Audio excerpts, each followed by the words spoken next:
तो ब्रेक के बाद स्वागत है आपका। तो 3 साल का लेखा जोखा लेकर हम हाजिर हैं कि खट्टर सरकार ने इन 3 सालों में जो वादे किए थे कितने वादे पूरे हो पाए।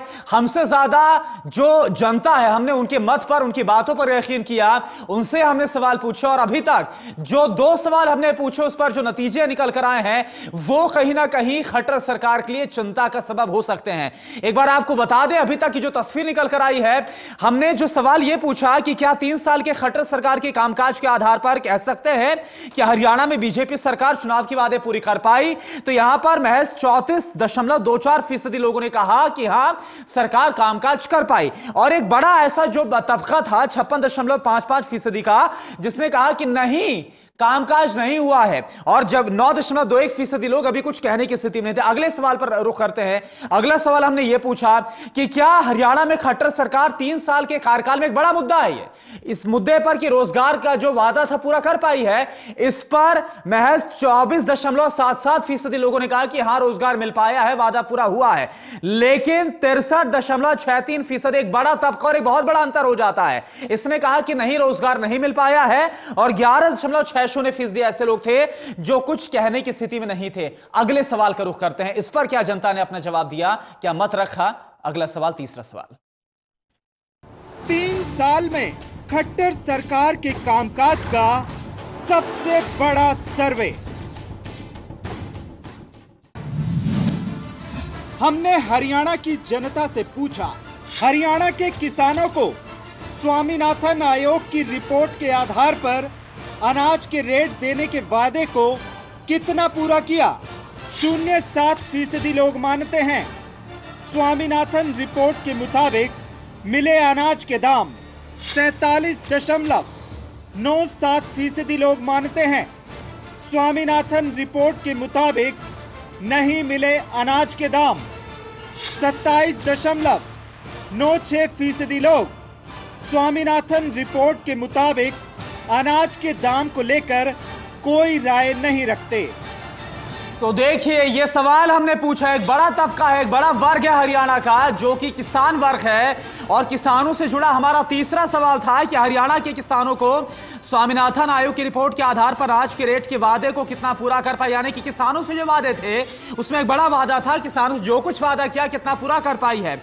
इस पर 24.07% जो लोग हैं वो मानते हैं कि स्वामीनाथन रिपोर्ट के आधार पर अनाज के दाम मिले हैं, काम हुआ है। वहीं 47.97% ऐसे लोग हैं ये जो मानते हैं कि नहीं स्वामीनाथन आयोग की रिपोर्ट के मुताबिक अनाज के दाम अब भी नहीं मिल पाए हैं। और 27.96% लोग ऐसे हैं जिनका यह मानना है कि स्वामीनाथन रिपोर्ट के मुताबिक अनाज के दाम को लेकर कोई राय अभी वो रख नहीं सकते हैं। यानी कि एक बार फिर से जो ये पिक्चर है, जो तस्वीर है, ये कहीं ना कहीं चिंता की बात है क्योंकि किसान वर्ग है और किसानों से जुड़ा हुआ काफी बड़ा मुद्दा स्वामीनाथन आयोग की रिपोर्ट का।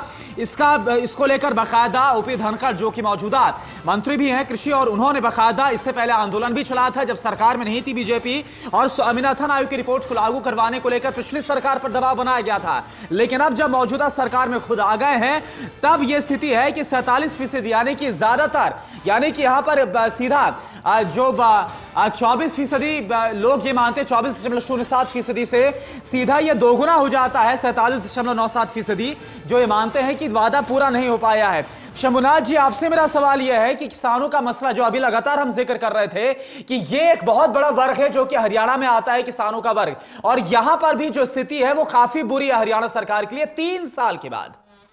देखिए, जो भी स्टेट या जो भी इलाका एग्रो बेस्ड होता है, यानी कृषि आधारित होता है, जहां किसानों की ही ज्यादातर आय के स्रोत किसान ही है, वहां पर किसानों के लिए आपने क्या किया है।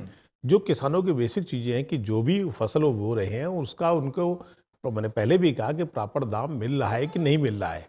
अब इन सारे इलाकों में चाहे हरियाणा और पंजाब कैश क्रॉप्स को ज्यादा प्रेफर किया जाता है। इवन वेस्टर्न यूपी में भी कैश क्रॉप्स पे ही सारी कृषि चलती है। अगर उसका तत्काल दाम उसके वाजिब नहीं मिलता है कि इससे उनको फायदा हो, तब फिर वो किसानी सिर्फ ये है कि वो अपने पेट भरने के लिए खाद्यान्न पैदा कर रहे हैं। स्वामीनाथन आयोग के बार बार कहने के बावजूद भी इस पर कोई अभी इंप्लीमेंट नहीं हुआ है कि किसानों को उसका वाजिब दाम मिल सके। इस तुलना में मैं भी उत्तर प्रदेश सरकार कहूंगा, जिसमें गन्ने की कीमत अभी कल ही जो है वो 10 रुपए प्रति क्विंटल बढ़ा दी है। तो इस तरह के फैसले केंद्र ने क्या तय किया, इसको हमें भूल जाना चाहिए। हमें अपने स्तर पर कुछ स्टेट के किसानों की स्थितियां देखते हुए, परिस्थितियां देखते हुए कीमतें तय करनी चाहिए, जिनको तय करने में हरियाणा सरकार नाकाम रही है। और इसी का नतीजा है कि 24% लोग या 24.07% लोग ही मान रहे हैं कि हाँ किसान वादे पूरे किए। इसके अलावा इसके पहले जो एक सवाल था रोजगार वाला, उसमें भी मैं किसानों से जुड़ी हुई एक बात उठाऊंगा कि किसानों के परिवारों के, चूंकि वहां जो खेती तो कितनी बार बटेगी, वही आबादी तो बढ़ती है, खेती तो जस की तस बनी रहती है। तो वहां के लोगों को रोजगार देने के लिए सरकार को कुछ अपने पहल करना चाहिए। जैसे टीचिंग एक ऐसी, मतलब अध्यापन एक ऐसा उद्योग ही कैसे कहा जाएगा, ऐसा है कि अगर गांव-गांव में लड़कियों के लिए स्कूल खुलवाएं, लड़कों के लिए स्कूल सरकार और प्रोत्साहित करे स्कूल खुलवाने के लिए, तो शायद उसमें टीचिंग जॉब में बहुत से लोग चले जाते, बहुत से लोग शिक्षा मित्र बन जाते। और दूसरी गांव के लेवल पे बहुत सारे ऐसी नौकरियां होती हैं जिन्हें सरकार बढ़ावा दे सकती थी, लेकिन हरियाणा में उनको बढ़ावा नहीं दिया गया।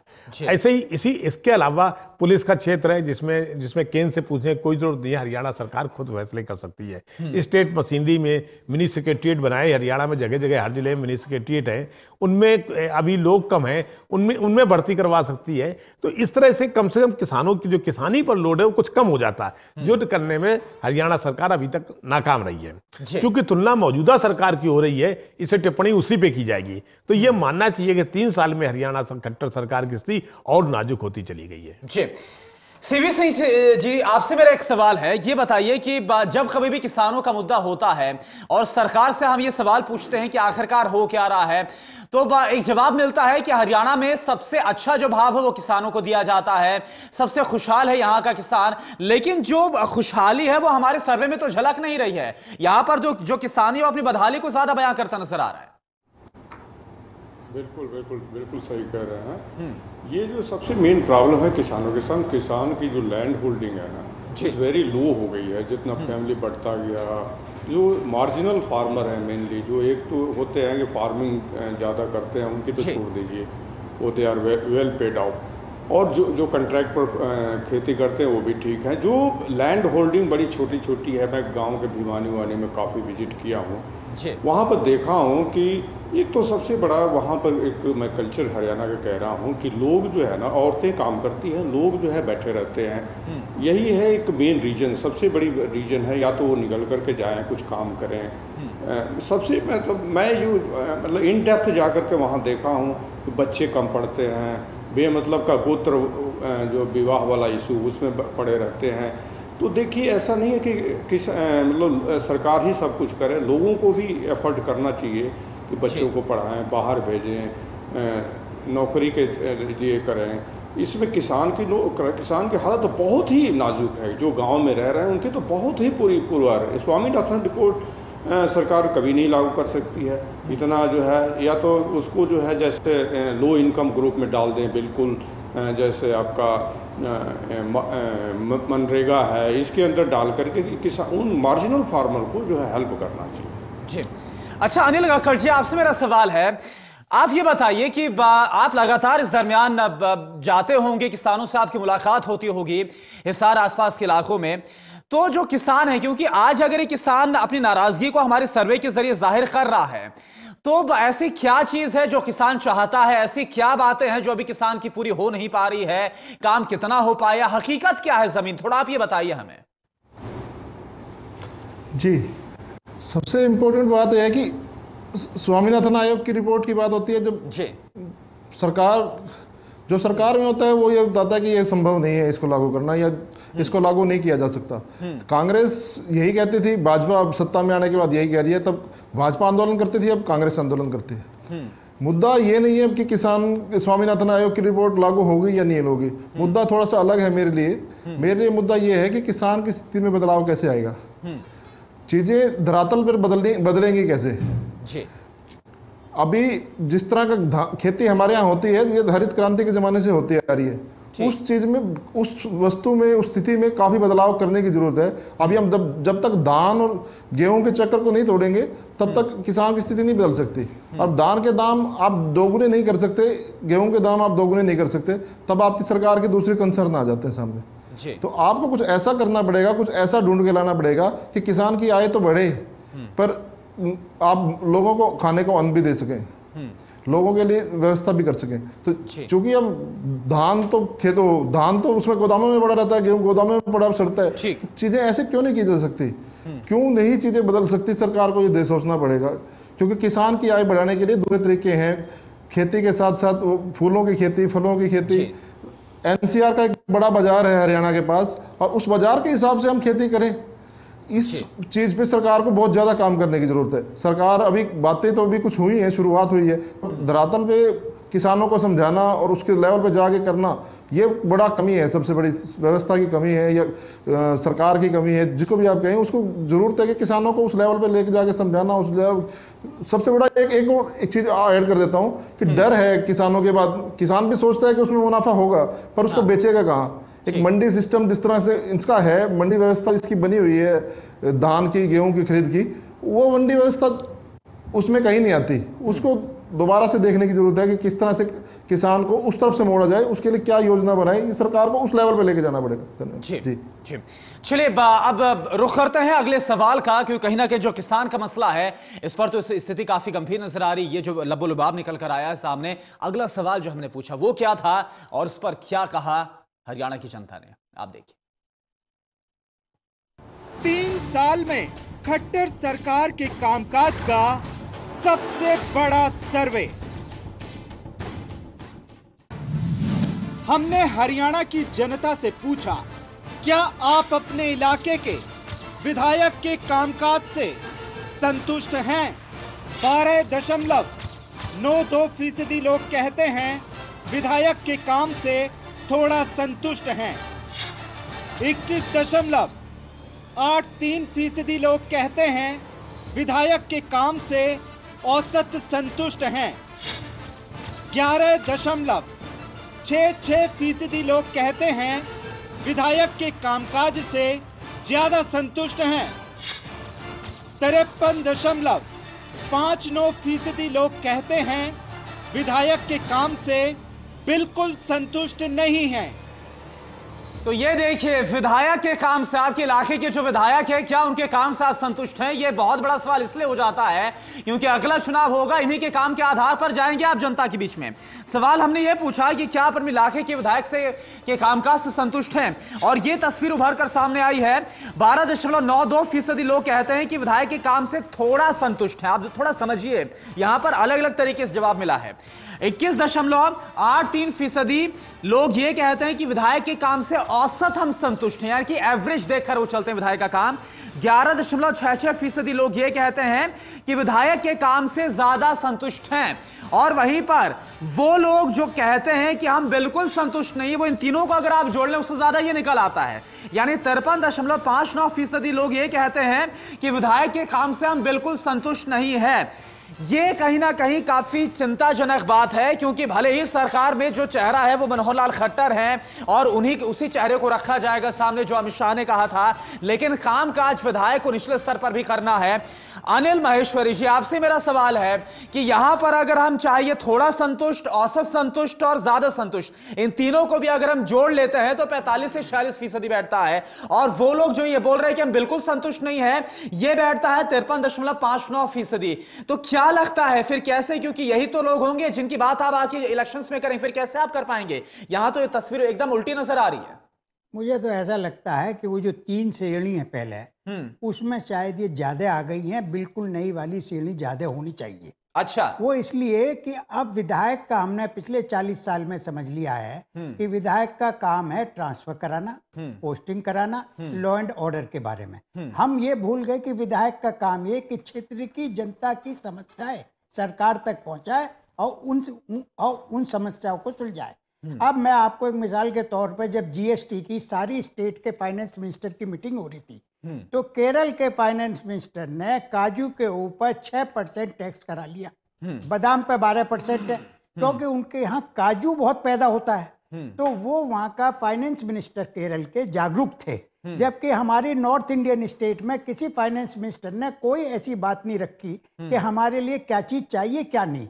इसलिए विधायकों का जो रोल था वो हमने 40-50 साल में रिवर्स मान लिया है कि ट्रांसफर, पोस्टिंग और इन सब कामों में किया जाए। इसलिए मेरा मानना है कि बिल्कुल नहीं वालों की वो तादाद और ज्यादा होनी चाहिए, क्योंकि हम ये मानते ही नहीं कि विधायक हमारा किसी इस काम के लिए बना है कि क्षेत्र की समस्याओं की तरफ को आगे बात बढ़ाए। कि भाई खारे पानी की समस्या है ये हरियाणा के अंदर, ये जमीन पे जमीन में ब्रेकिश वाटर ये बढ़ता जा रहा है, लेकिन उसकी कोई समस्या की तरफ पिछले, मैं जब 30 साल पहले हरियाणा में पोस्टेड था तो मैंने उस टाइम सिरसा के गांव में जाके ये देखा था कि गांव के गांव सफेद होते जा रहे हैं। मैंने कहा ये क्या बोले, ये ब्रेकिश वाटर पानी जा रहा है।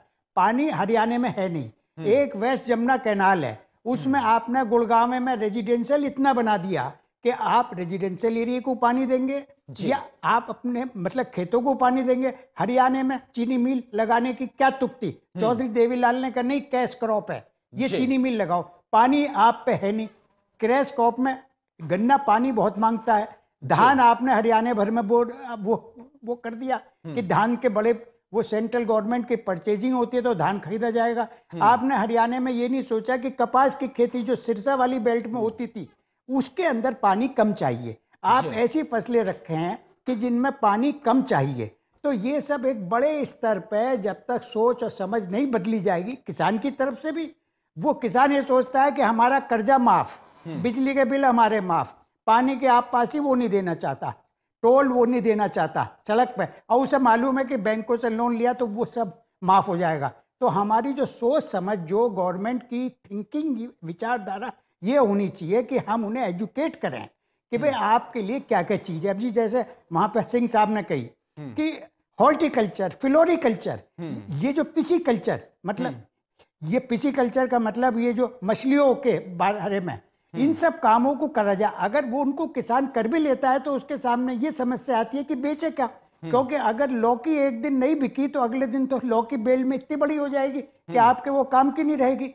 तो वो सारी समस्याओं का करके, वरना एनसीआर का दिल्ली इतना बड़ा क्षेत्र है कि हरियाणा के अंदर आप दूध का करिए, आपने मिलावटी दूध का काम शुरू कर दिया। ठीक है दधिवल जी, ये मुझे समझाइए कि आपको जब क्लियर मैंडेट मिला है 90 सदस्यीय विधानसभा में 47 का, तो ऐसी क्या चीज है जो विधायकों को रोक रहा है फिर काम करने के लिए?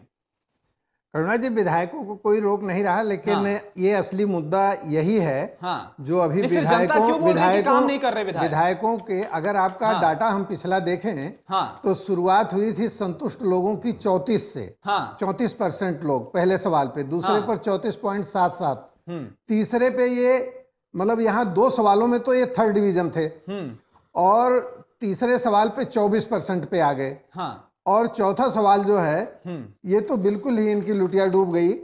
और इससे लगता है कि ये पब्लिक से कितना जुड़ाव है इनका। विधायकों का दर्द ये है कि उनकी ना तो अफसर सुन रहे हैं ना उनकी चीफ मिनिस्टर सुन रहा है।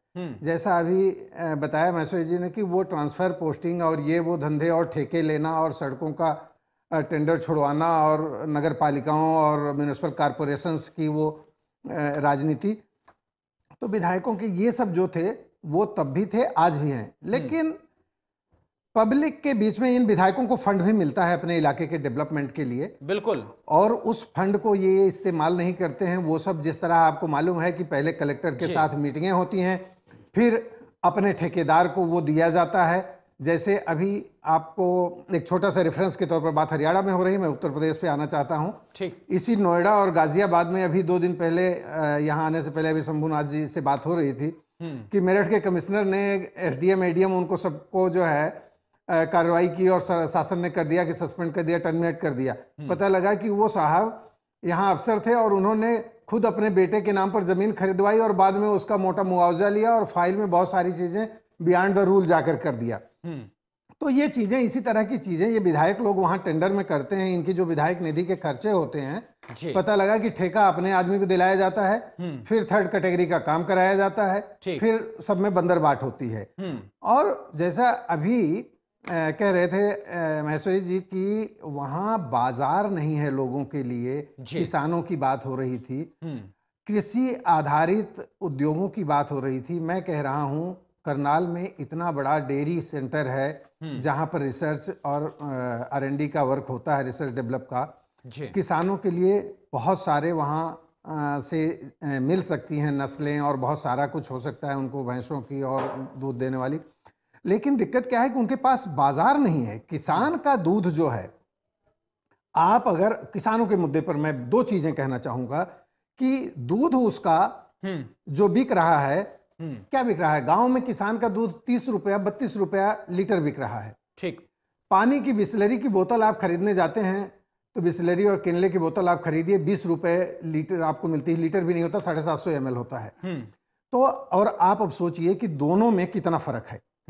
तो और इसी तरह से किसान का 1 किलो गेहूं जो बाजार में पैदा होता है, उसको 1 किलो गेहूं खेत में पैदा करने के लिए उसको 3 से 5 लीटर पानी की जरूरत होती है जी। और उसका गेहूं बिकता है क्या, 15 रुपए 16 रुपए किलो बिकता है बाजार में। तो इसमें सरकार कहती है कि जी किसान इनकम टैक्स नहीं देता इसलिए हम MSP तय करते हैं।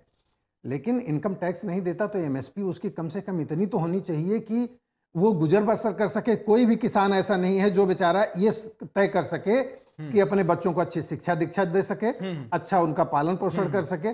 तमाम सारी ये दिक्कतें हैं और स्टेट का काम जो होता है, सरकार का जो काम होता है, वो सिर्फ फायदे के लिए नहीं होता है। उसकी अपने नागरिकों के प्रति कुछ लाइबिलिटीज होती हैं, जिम्मेदारियां होती हैं। जाहिर सी बात है नाराजगी है और ये कहीं ना कहीं जो काम है जिसको लेकर जो अलग अलग स्तर में बातें आ रही, ये चीज निकलकर यहां पर भी सामने आ रही जो विधायकों के कामकाज पर आया। बिल्कुल। चलिए अगले सवाल का रुख करते हैं। अगला सवाल आप देखिए आपके सामने। 3 साल में खट्टर सरकार के कामकाज का सबसे बड़ा सर्वे।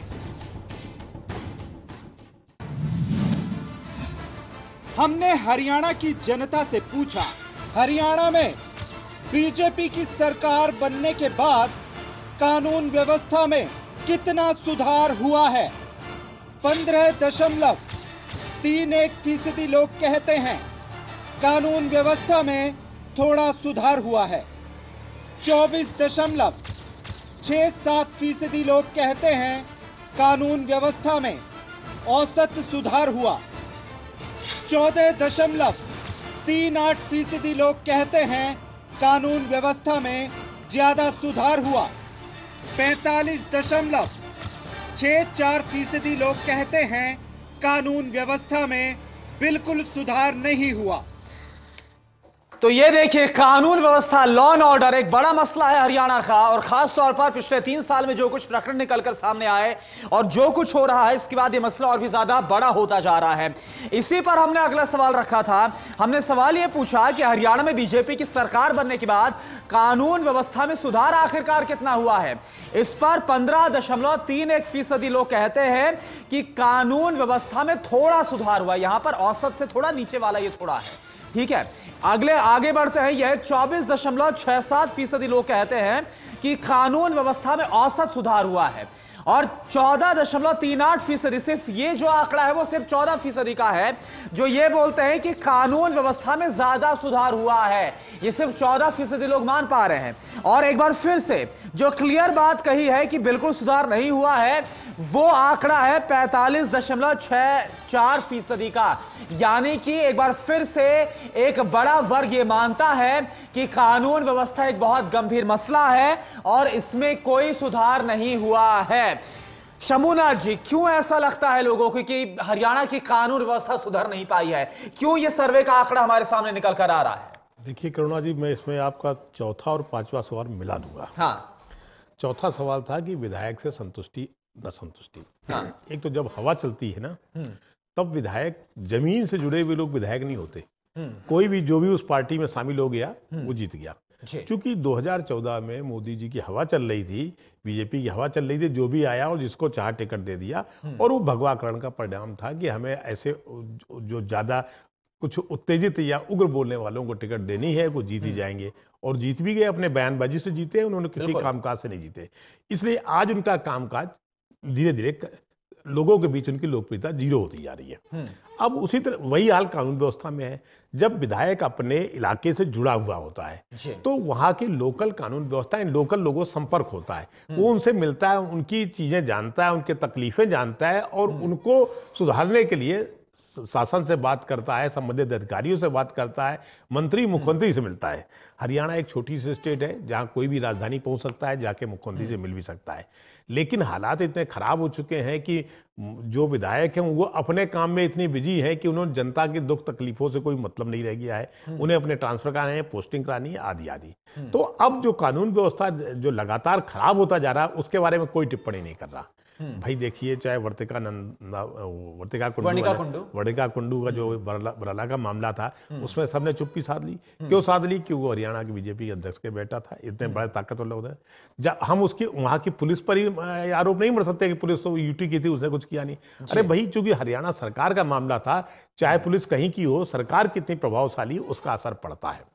तो इस तरह की कानून व्यवस्था का मामला गुड़गांव से लेकर चंडीगढ़ नहीं पंचकुला तक सब जगह खराब हो चुका है। शुरू के 3 बार घटनाएं, ऐसी बड़ी घटनाएं हुई, चाहे वो संत बाबा रामपाल वाला हो, जाट आंदोलन हो और संत राम रहीम वाला मामला हो। ये सारी स्थितियों ने हरियाणा की खट्टर सरकार को एकदम कटघरे में खड़ा कर दिया है कि कानून व्यवस्था नाम की कोई चीज नहीं है। या तो अब कुछ बातें तो मैंने पहले बताई कि विधायकों का अपनी कोई पकड़ नहीं है, अपने जनता से कोई डायलॉग नहीं है, एक। दूसरे, सरकार का या मुख्यमंत्री और मंत्रियों का अपने जो अफसर है, अफसरशाही है, पुलिस व्यवस्था है, उन पर पकड़ नहीं है। पुलिस बिल्कुल बेलगाम है, वो कुछ भी नहीं कर रही है। या तो उनको निर्देश नहीं मिल रहे या वो समझ नहीं पा रही, उसको ये नहीं समझ आ रहा है कि वो गोरक्षकों को पकड़े या गोरक्षकों को पकड़े, किसको पकड़े, इस बीच में उलझी हुई है। तो ये सब चीजें जो एक संवैधानिक, एक सेकुलर स्टेट में होना चाहिए कि पुलिस को काम करने की छूट होना चाहिए कि अपराधियों को पकड़ना है, जो भी संविधानेतर काम कर रहा है उसे पकड़ना है, उसके बजाय वो मंत्रियों नेताओं का मुंह जो रही है। तो ऐसी स्थिति में कानून व्यवस्था तो गिरती ही जाएगी, जो जिसका नतीजा हमें दिखाई पड़ रहा है। सीवी सिंह जी, आपसे जानना चाहूंगा, जो कानून व्यवस्था को लेकर ये जो आंकड़ा निकल कर आया है, इसमें ज्यादातर लोग ये मानते हैं कानून व्यवस्था का हाल बहुत बुरा है। ऐसा क्यों है कि कानून व्यवस्था का हाल इतना बदतर है? आप महिला थाना आते ही आपकी तरफ से महिला थाना खोला जाता है ताकि महिलाओं को सुरक्षा प्रदान की जाए, लेकिन हम देख रहे हैं रोजाना खबरों में आता है महिलाओं के साथ जो अपराध है यह लगातार बढ़ रहा है। गुरुग्राम जो साइबर सिटी है, यहां पर चलती गाड़ी में अपराध को अंजाम दिया जाता है और पुलिस लगातार खाक छानती रह जाती है, अपराधियों का पता नहीं लग पाता है। आप पंचकुला हिंसा का जिक्र कर लीजिए, धारा 144 लागू होते लेकिन आप कुछ नहीं कर पाते हैं। आप रामपाल वाला जिक्र कर लीजिए, आप आरक्षण आंदोलन में जो कुछ हुआ उसका जिक्र कर लीजिए। आखिरकार लूप होल्स कहां पर है? क्यों नहीं स्थिति काबू में आ पा रही है? भाई साहब, इसका मतलब है कि हरियाणा सरकार पर जो पब्लिक रिप्रेजेंटेटिव है, चाहे वो एमएलए हो, चाहे वो पार्टी वर्कर हो, चाहे डिस्ट्रिक्ट लेवल का हो, चाहे जो भी है, इसका मतलब कि उसकी सुनवाई डिस्ट्रिक्ट लेवल पर और पुलिस के पास हो नहीं रही है। इसलिए डिससेटिस्फाइड हैं लोग वहाँ। ये तो लेकर के चलिए, आपको कि याद होगा यूपी सीएम ने कह दिया, एक ही आदेश ने किया कि भाई पब्लिक रिप्रेजेंटेटिव चाहे एमएलए हो या पार्टी के अधिकारी हो, उनको रिस्पेक्ट दीजिए। जो ये सिग्नल जाता है, वो सिग्नल एक बहुत बड़ा जाता है, मैसेज जाता है पुलिस ऑफिस। तो यदि मान लें कि एक आदमी दुखी है तो जाएगा वहाँ पे अपने पार्टी वर्कर के पास, पार्टी वर्कर जाता है, उसकी सुनवाई हो जाती है, तो लॉ एंड ऑर्डर ठीक है। इसका मतलब है कि कहीं ना कहीं गैप है between the party worker and the government representative. मान लीजिए कि जो एमएलए हो जाता है वो 5 साल के लिए हो जाता है, उसकी सुनवाई नहीं हो जाती है, फिर उसको सोचता है कि यार जीतेंगे नहीं जीतेंगे। वैसे ही पार्टी वर्कर है जो पूरी लाइफ काम करता है, उसको कुछ मिलता नहीं है, उसकी रिस्पेक्ट नहीं होती है। तो सबसे बड़ा ये रीजन, एक तो ये बहुत बड़ा रीजन है और इस पर सरकार को सोचना चाहिए। दूसरा ये है कि लॉ एंड ऑर्डर, आप ये कह रहे हैं कि 46% जो है डिससेटिस्फाइड है, इसका मतलब कि मेजॉरिटी जो है सेटिस्फाइड है। तो ये सर्वे जो है ना, एक आपस में कंट्रडिक्शन भी है। लेकिन हमें जो है ये लेकर के चलना है कि पुलिस की जो है अनदेखी हो रही है, तो पार्टी नहीं। सीवी सिंह जी, पूरी तरह सेटिस्फाइड नहीं है, जो बड़ा पोर्शन है पूरी तरह सेटिस्फाइड नहीं। इसमें 15% लोग हैं जो थोड़ा बहुत सुधार समझ रहे हैं, जो सिर्फ काफी हद तक सुधार होगा। ये आंकड़ा सिर्फ 14% का है। नहीं, मैं ये कह रहा हूँ कि इस पर पार्टी वर्कर को पूरा पावर देना चाहिए और एसपी को चाहे डीएसपी हो, लॉ एंड ऑर्डर तभी होता है जब कनेक्टिविटी होती है। कनेक्टिविटी सुधार तभी होगा जबकि एक नीचे लेवल को पता होगा कि गुंडा कौन है, कौन चोर है, उस पर कैसे शिकंजे कसे जा, ये सबको पता होता है। जब पुलिस की और जो public representative, police, public representative और मीडिया, प्रेस, जो 3 पीस होते हैं, एक प्रेस होता है, एक पुलिस होता है, एक रिप्रेजेंटेटिव होता है जिसको पब्लिक रिप्रेजेंटेटिव कहते हैं, तीनों में आपस में नहीं तालमेल होगा तो लॉ एंड ऑर्डर वर्स्ट होता जाएगा। ये लेकर के चलिए। और इसकी एक तस्वीर यहां पर नजर आती है। चलिए, आप सभी हमारे साथ बने हुए हैं। वक्त हो गया यहां पर एक बहुत छोटे से ब्रेक का और जल्द हाजिर होते हैं कुछ और सवालों के साथ।